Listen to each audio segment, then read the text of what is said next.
Can someone explain this? Noel Gallagher is facing a driving ban, 12 points and over £1,000 in fines, yet he's never learned to drive. First off, why has Noel Gallagher never learned to drive? Interestingly, he did actually try in the 90s, but on one driving lesson, he was mobbed by a bunch of people while on his driving lesson. Can you imagine that? You're on your driving lesson, you're going along and suddenly you've got a whole pile of people coming around trying to take photos of you and whatever else. You're already nervous enough with the driving lesson.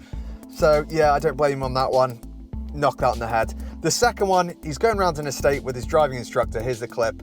And his driving instructor says, stop here. They go inside, go and get the mum, who then comes out and starts snapping photos of you while you're on your driving lesson. Right, I was driving around a housing estate in Slough, right, and she said to me, and if you just indicate and pull over here, and I pulled over, and she got out of the car, she said, I'll be back in a minute. She came out with her mum, she drove me to her house, and her mum was doing a picture of me in the street in Slough. Really? Professional? Would you be happy about that? I wouldn't be happy about that. So fair play to the guy at that point.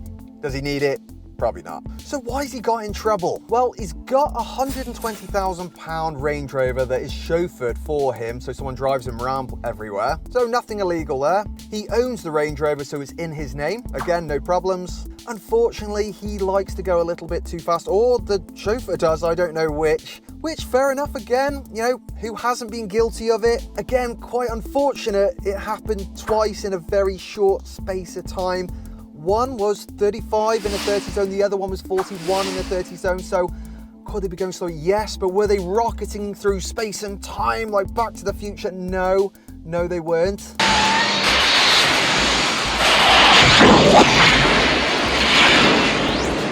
So again, how's this added up to 12 points? I think where it started going wrong is when that ticket came through the door, he didn't pick it up. You got to pick that ticket up, Noel. But did he pick it up? No, he did not pick it up. And this is where the lesson is to be learned, my friends and family.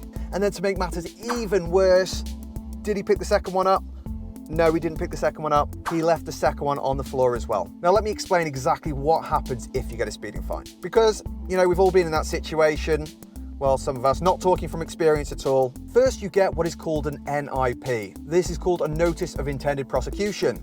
This is just basically letting you know you're in trouble. You're in the doghouse, you've been caught. Now they want to double check who was actually driving the car. You're also going to feel about this big, itty witty tiny. And the notice is, you know, going to make you feel pretty crappy. And the notice is going to request to find out who was actually driving the vehicle. And they're going to want to know within 14 days. Now, this is where the first problem can arise. And it's a question I get a lot as a driving instructor.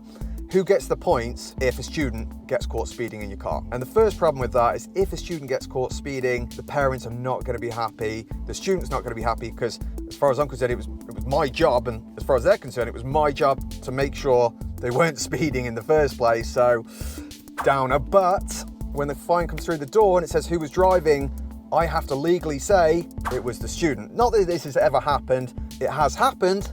Luckily not to me, but yeah, you are legally obligated to say exactly who was driving. And this is where the problem can arise, because if you then try and choose to lie and say, well, actually it was me driving when it wasn't, they can then send a photo back of the person driving that doesn't look anything like you and say, are you sure it was you driving? Because it is a criminal offense to lie. And that's when you're going to get in big trouble. So at this point, Noel Gallagher received this, should have sent it back to say, wasn't me driving, it was so-and-so, job done. But he didn't. So you've told them who was driving, the letter's come through the door, you've ticked the box, put the name, sent the form back through the post, Bob's your uncle, wait for step 2. They receive it, they say, okay, now they send you a COPF, basically a fixed penalty notice. This means they're sending you a fine. It's normally typically around £100, typically with 3 points to go on your driving license. But if you're really lucky, you can sit a speed awareness course instead of getting 3 points, which takes a full day. It's at least 6 hours, but you don't get any points on your driving license. You might think, well, do points really matter? 2 reasons why points are not good. 1, if you get 3 points on your license, this typically puts your insurance policy up by at least 5%. Interestingly, if you get 6 points on your driving license, this typically puts your insurance policy up 25%. That is one chunky monkey that I do not want to ever get. So if your insurance is currently costing £1,000, it would cost £1,250, not a well-spent 250 quid. On top of that, if you get 12 points on your driving license, this would go down. It's generally an automatic 6-month ban. How are you going to get to work if you get banned for 6 months? At this point, you get your 3 points, or you do your speed awareness course, you pay £100, fine, you walk away, okay, lesson learned. Unless you were going severely over the limit. So typically 20 miles an hour or over the speed limit.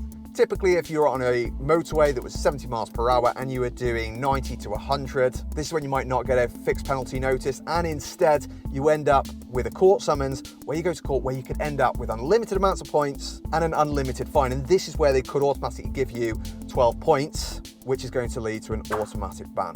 Not a good day on the job. So the big question is, what happened to Noel? Well, for whatever reason, Noel ignored step 1, which was to pick the tickets up off the floor and say who was driving. And this is where the story comes in that Jordan Peterson shares about Billy Bixie and the dragon. And here's a clip, but Billy Bixie spots a dragon sitting on his bed. He says, "Mum, there's a dragon on my bed." And Mum says, "Don't be silly, dragons don't exist." And next day, Billy says, "Mum, there's a dragon and it's grown, it's got bigger." Mum says, "Don't be silly, dragons don't exist." And a month goes by and this happens, and the dragon's getting bigger and bigger because everyone's pretending the dragon doesn't exist except Billy, until the dragon's so big that Mum can't get past the dragon anymore. And when Mum can't get past the dragon, she's like, "Oh crap, there's a freaking dragon there, I can't get past it." Billy sat down at the table. The dragon sat down on the table. This sort of thing was not usually permitted, but there wasn't much Billy's mother could do about it. She'd already said there was no such thing as a dragon. And if there's no such thing... And the moral to the story is, when you ignore problems, they just grow. And because Noel has, for whatever reason, ignored that fine coming through the door, this problem has grown from 3 points into a potential ban and a lot of court fees. And like Jordan Peterson says, if you don't believe that problems just grow, don't pay your council tax bill for 2 years and see what happens. So Noel was sent at least 4 warnings between December and January, which were ignored. He's very much blaming postal strikes. Personally, I think that's a bunch of nonsense, but that's just my opinion. I mean, let's be honest, 4 letters, I get 1, 2, okay, we can get away with that, but 4 letters? Who's missed 4 letters in a row? Oh, I've never missed 4 letters in a row, but hey ho. I'll tell you what I think's happened. Speeding fines come through the door. Let's be honest, who wants that? That's bad news. So bad news, what you do? You put it to the side. We don't want bad news. We don't even drive the freaking car. Who needs bad news? On top of that, money's no objective, so we don't really care about the fine. We just don't want bad news. That's all we care about. Don't care about money. The problem is that this little dragon has turned into a mighty dragon in a short space of time. So instead of paying his 2 poxy fines, he's now ended up with over £1,000 in court bills, which, let's be honest, literally mean nothing to him. But he's also ending up with a potential 12 penalty points, which is going to lead to an automatic ban. But again, he doesn't drive. Does he intend to ever drive? No. So does it matter? So what's the biggest downside for him? Probably publicity. There could be another reason that he's missed it. Let's be honest, I think he's on tour in America at the moment. So perhaps he was on tour, they came through the door, he's not there. Whoever was in charge of picking up his post probably lost the job. I don't know. But there is one moral to this story, my friends. If you ignore the dragon, it is just gonna get bigger. See you all soon. If you want to learn how to drive the right way, or you're just learning to drive, please have a look at my online driving course at joshthedrivinginstructor.com, or in the link above or in the description below. I am Josh, the driving instructor, and I will see you all soon.